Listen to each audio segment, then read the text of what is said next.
What's on your mind? What's on your heart? Is there anything that you need to release? Are there any questions or concerns coming up as we're reflecting on May, Mental Health Awareness Month, as we're reflecting on stigma?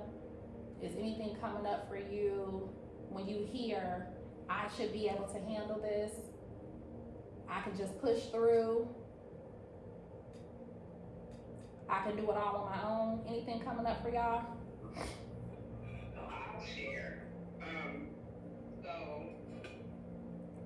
speaking of the village, one of my closest friends had a quadruple bypass surgery yesterday. And because I am basically like the second significant female in his space, and I have to support both him and his fiance during this process, and because of my skills that it required me to be more hands-on, and it was overwhelming trying to be still for them and also processing my emotions. And I tell people all the time that with me it's a knowing. I know how I feel about people, but at the same time I don't always feel it.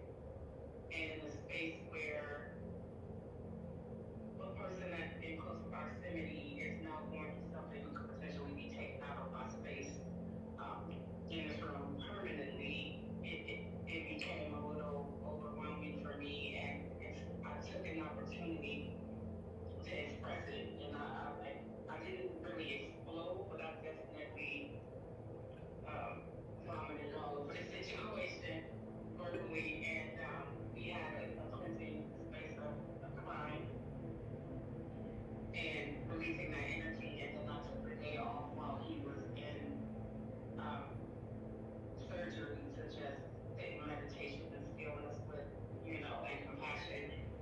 And fortunately, he made it through it. That said, today, physically in a lot of pain from the stress of just trying to contain it all. And now that I know that he's in a better space and I can release my entire body function, is coming back online, and I'm exhausted. And at the same time, very grateful. That's all I have to say about that. And thank you for sharing that with us, Candy. I think, one thing that I often say is that, when you have folks that invite you into those special moments, those critical moments, that it's an honor and it's a blessing, right? And so whether it's something negative, whether it's something positive, just being identified as a special person in someone's life, it really carries a lot of weight and a lot of energy. So just like we talked about, we started in the month of March, and we talked about, we went over the life stress test, right? And we talked about how negative things and positive things can create stress on your body. And just because you are not the person who is going, through that particular experience, we understand that, vicarious and secondary trauma, the impacts of that are very real. And so it is important that we're pausing and doing the things that we need to do to release the energy of the experiences that we're having, right? And then we talked about the life stress test, and then last month we moved on to those transition rituals. You implementing those transition rituals to take you from one experience to another, to take you from one place to another. And it sounds like you, even if you hadn't, set in on those 2 sessions, that is just a real life example of how, when you are having these experiences that are creating stress on your body, and you need to take a moment to release that energy and check in with yourself to make sure that you're okay. And so that's really speaking to what we're talking about today. So this is something that we are constantly promoting in the practice, that we are caring for the conditions of your mind, right? So oftentimes I'm saying to clients, like, okay, how you feeling? Or what's the condition of your mind? What's going on in your thoughts? What happened between last session and this session? Like, where are we, right? This is something that, whether you are in the wellness space with us, whether you're in the therapeutic space, this is something that we're doing all the time. But in this particular month, I think that is so important, and I'm so grateful to see, everybody's faces and just even the people emoji. I'm just, grateful to see people on this call. It's very important that we are taking care of our mental health, right? Making sure that just like when you want to be physically strong and you're drinking water, you're going to the gym, you're going for your daily walks, it's important that you're pausing to breathe and just daydream, right? That is one way that you can take care of your internal space. It's important that you journal, whether you're writing it out, whether you're drawing it, whether you're, creating art, whether you're writing it out, whether you're singing, to release that energy, to clear space in your mind so you can be mentally and psychologically and cognitively strong to take in all the things that your brain is downloading day to day. So thank you again, Candy, for being so candid about your experience and sharing with us how you are pausing and leaning into your transition rituals and taking care of your internal space. Anything else coming up for y'all? Anything you're noticing? Any shifts of energy or things you want to share?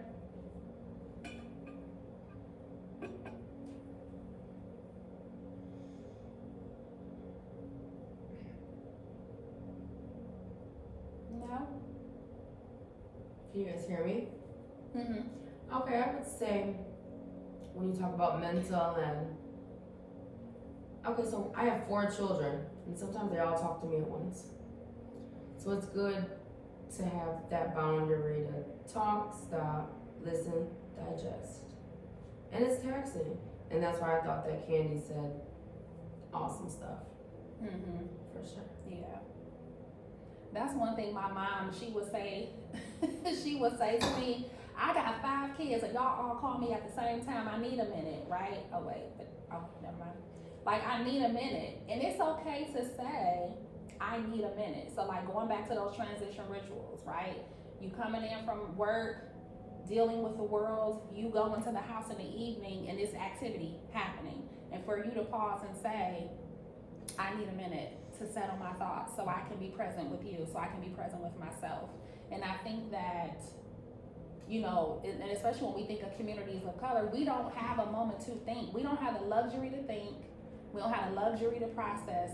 We don't have the luxury to feel, because the way that our lives are set up, we're constantly dealing with chronic stress. And we understand the detriment that chronic stress can have to the quality of your life. So it's just important that we're taking intentional time to clear out that internal space and to take care of our mental health. And understanding, again, that mental health is something that we all have. It's something that we all are responsible for. And that's totally separate from mental illness, which is a diagnosable condition that requires care. Okay?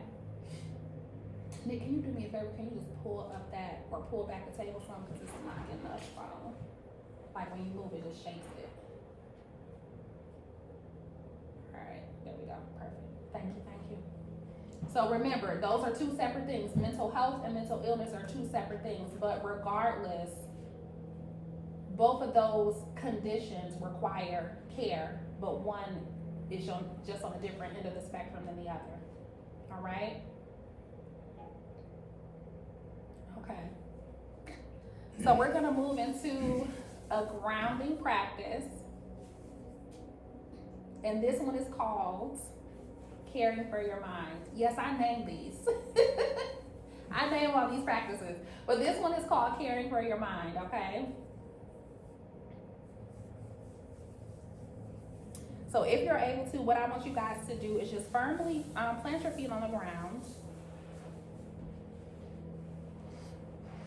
And if you're not able to plant your feet on the ground, what I want you to do is just allow yourself to just feel supported wherever you are. So supported on your back, your legs, whatever just makes you feel like you are grounded and steady.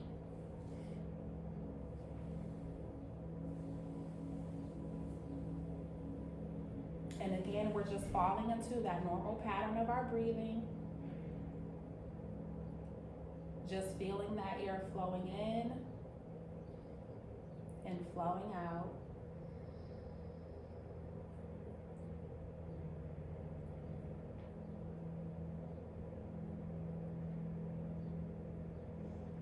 starting to take a slow inhale through your nose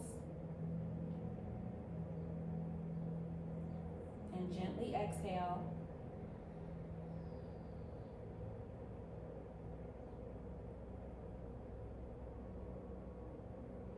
Again, that intentional slow inhale through your nose and exhale.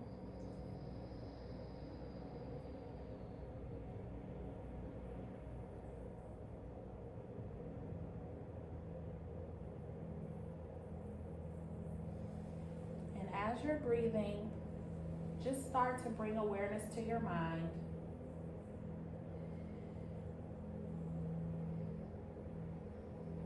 No need to fix or change anything. Just simply notice.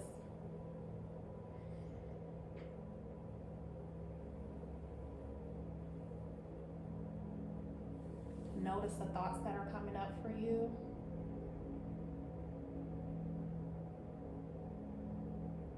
Whether they're heavy or fast, maybe even a little quiet. And just simply notice and breathe.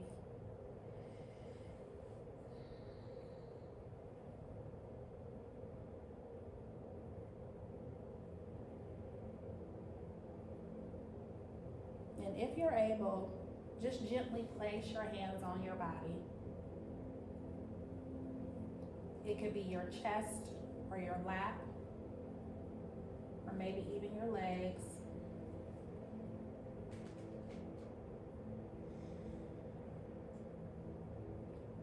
And start to notice your presence in this moment.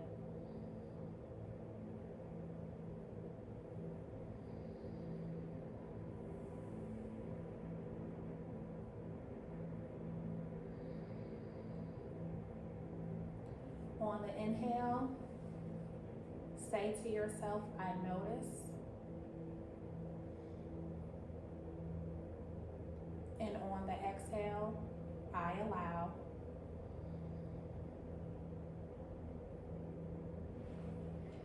And continue to breathe.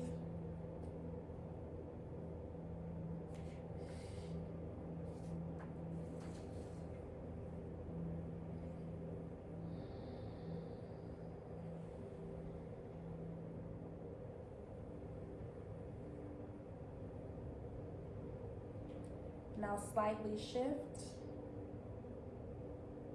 and on the inhale, say, I am here.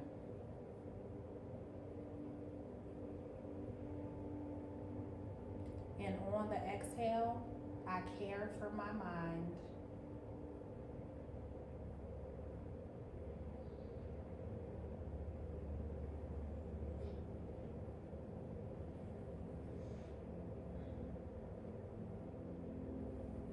Remember, you don't have to hold everything. You don't have to carry everything.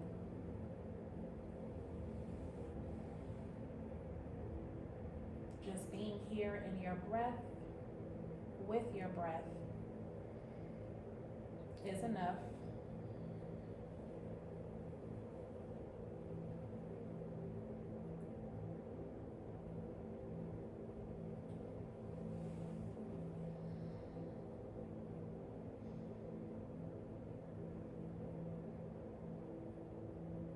Take one big inhale into your belly. Breathe deep in and hold. Now slowly release.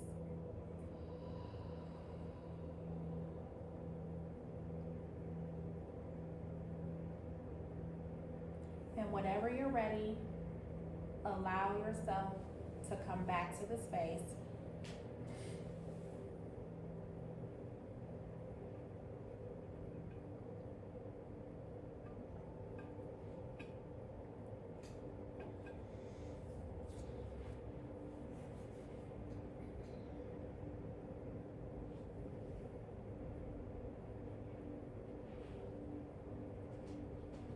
You can simply say, I'm ready, or do a thumbs up.